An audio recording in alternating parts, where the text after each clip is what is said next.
Thank you for joining us. My name is Robert Horton, and I'm a research analyst on the Developing Markets Equity team, responsible for coverage of the emerging markets technology sector. I'll be joined by my colleague, Elizabeth Chung, who is a research analyst on the emerging markets equity team, responsible for coverage of emerging markets telecom and consumer companies.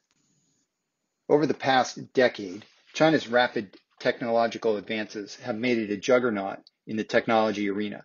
The country has made massive investments and implemented policies in the sector that have contributed significantly to its economic growth. In some areas, including the one we'll be focusing on in this presentation, 5G technology, China has surpassed its rivals in the developed world. This rapid advance has threatened the status quo, where Western companies, and more specifically, many in the US, have long held the dominant position in the technology sector. In order to protect their position, the US government and its European allies have gone as far as banning China's major 5G telecom equipment company, Huawei, from selling new equipment used to upgrade the telecommunications infrastructure. Will these measures derail China's 5G advance? Despite the increased tensions between the US and China, investment into the next generation network is moving forward. Let's take a step back and define 5G, the fifth generation of wireless networking technology. Back in 1995, the 2G standard was basically fast enough for texting and little more. The move to third generation network infrastructure, or 3G, enabled graphics to enrich the content and was the start of the smartphone and app revolution. 4G enabled smartphone video, and 5G promises to accelerate communication among interconnected devices and advanced technologies like the Internet of Things, autonomous driving, and factory automation. 5G promises to provide faster speeds, as much as 10 gigabits per second, wider coverage, and ultra-low latency, meaning how long it takes a device to respond to other devices over a network, that will empower new user experiences and connect new industries, including artificial intelligence, virtual and augmented reality, as well as cloud and edge computing. With the development of 5G comes the challenges of spectrum for wireless carriers or selecting the appropriate bandwidth to maximize coverage and speed reliability. For mobile users, 5G compatible handsets will be critical, and most phone makers now offer 5G handsets. 10 years ago, China was barely in the conversation when it came to technology. The first cell phones and networks were mainly dominated by companies based in the United States, Japan, and Europe, while Chinese companies were assemblers of components that were designed and manufactured in other countries. Today, however, China's share of 5G patents is around 50%, higher than its 4G share. In fact, China's focus on research and development, R&D, and innovation is a big reason for its advance. R&D spending in China, by some estimates, already exceeds that of the United States, and for 5G, China has been granted more than a third of the 5G patents, well ahead of both the United States and Europe. Specifically, Huawei, the global leader of 5G network equipment, is the top filer of standard essential patents for 5G and leads Ericsson and Nokia in 5G-related contributions to 3GPP, an international organization that sets telecom standards.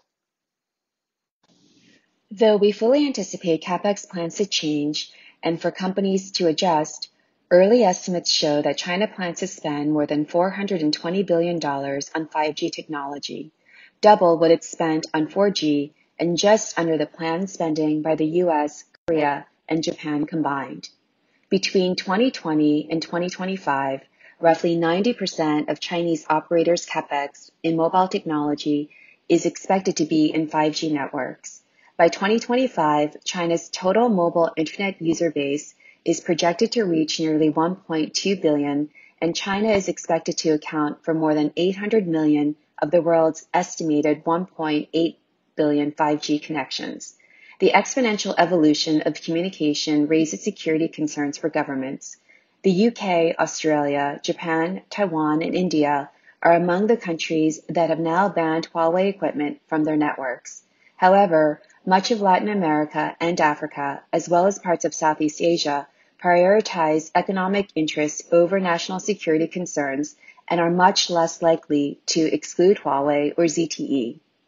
The trade ties with China, dependence on Chinese telecom suppliers, price sensitivities, and a dearth of US and Western alternatives to Huawei make the decision fairly straightforward for these countries and regions. Despite a slowdown in the smartphone market in China and political pressure from the US, 5G adoption is growing quite rapidly, particularly in the most recent quarter. In the United States, approximately 5 million 5G compatible phones have been sold through the first half of the year, or roughly 2% of the American population. This is expected to increase dramatically by year end as Apple launches its first 5G models in the US. As commercial activities have picked up since the Chinese economy began to reopen from the COVID-19 pandemic, OEMs and Chinese operators have been actively promoting 5G-enabled smartphones through lower prices as well as attractive data plans. Huawei still represents the majority of domestic Chinese smartphone sales. Recently, the U.S. Commerce Department announced tighter restrictions governing the use of U.S. technology to produce semiconductors on behalf of Chinese telecom giant Huawei under the Foreign Direct Product Rule. This is potentially the most serious effort by the U.S. government to restrict Huawei's ability to obtain critical advanced semiconductors. Huawei has shifted some production of semiconductors for its consumer and mobile network infrastructure product lines to SMIC, China's leading domestic chipmaker. However, SMIC now faces the threat of being added to the entity list, which would require the U.S. and possibly other foreign companies to apply for a license before supplying the firm with U.S.-made technology. While the U.S. actions have a direct impact on Huawei's business, there are many firms already eyeing the potential for market share gains as Huawei struggles to adjust to the U.S. rules. The headwinds to Huawei could lead to share gains for other companies. On the telecom equipment side, this could be Samsung, ZTE, Nokia, or Ericsson.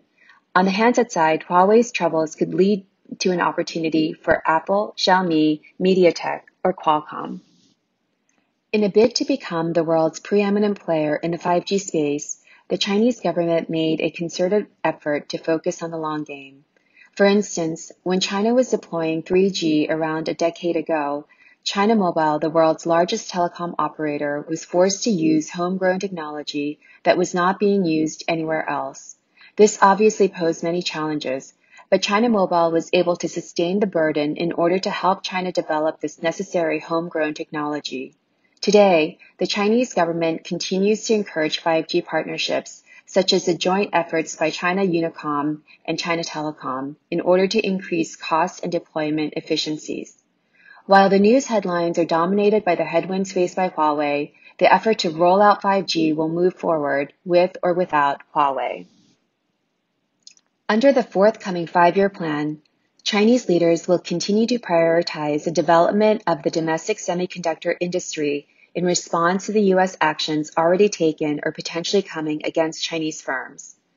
China will focus on third-generation semiconductors, which will allow operations at higher frequencies needed for more challenging power and temperature conditions, boosting China's ability to design and manufacture semiconductors using advanced materials needed for 5G mobile communications, such as autonomous vehicles and advanced radar systems for military use. China has a long-term view, and in the short term, senior officials may be trying to run out the clock on the current U.S. administration. But 5G is a marathon, not a sprint. Companies will no doubt adjust to changing government policies and country tensions. There are many companies in our investment universe that are currently shaping the direction of 5G, as well as the industries that stand to benefit from the evolution of 5G.